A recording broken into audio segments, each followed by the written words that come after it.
అంటే ఒక ప్రజల నుంచి ఎన్నుకున్న నాయకుడు, ప్రజల నుంచి వచ్చిన నాయకుడు, ప్రజలు ఎన్నుకున్న నాయకుడు ప్రధాని అయితే ఎట్లుంటదో ఇప్పుడు చూస్తున్నాం మనం. జీవితమంతా తనకు అవకాశం ఇచ్చిన నాయకులకు, ఒక కుటుంబానికి బానిసత్వం ఊడిగం చేస్తూ ఆ బానిసత్వంలోనే మగ్గిన ప్రధాని అయితే ఎట్లుంటదో కూడా మనం చూసినాం. ఆ ఊడిగం చేయడమే ప్రధాన డ్యూటీ అన్నట్టుగా ప్రధాని పదవి ప్రతిష్టను దిగజార్చిన వ్యక్తి మన్మోహన్ సింగ్. స్వతంత్రం వచ్చిన తర్వాత స్వతంత్ర భారతంలో అతిపెద్ద అవినీతి ప్రభుత్వంగా ముద్ర వేసుకుంది మన్మోహన్ సర్కార్. పేరుకే మన్మోహన్ ప్రధాని. ప్రతి ఫైల్ అసలు ఏ బాధ్యత లేని సోనియా దగ్గరికి వెళ్ళేదని స్వయంగా మన్మోహన్ సింగ్ మీడియా సెక్రటరీ సంజయ్ వారు తన పుస్తకంలో రాసుకున్నారు కదా.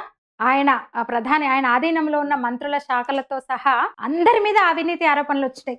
చాలా మంది ఇప్పుడు బెయిల్ మీద ఉన్నారు. అప్పటి అది గ్రేట్ మన్మోహన్ సింగ్ కేబినెట్ సహచరులు అందరూ కూడా ఇప్పుడు బెయిల్ మీద ఉన్నారు. సోనియా అమ్మ ఎన్ఏసి జాతీయ సలహా సంఘం అని ఒక రాజ్యాంగేతర కౌన్సిల్ ని పెట్టింది. ఇక సోనియా అధ్యక్షురాలు. అందులో ఉన్న సభ్యులు ఎవరో తెలుసా?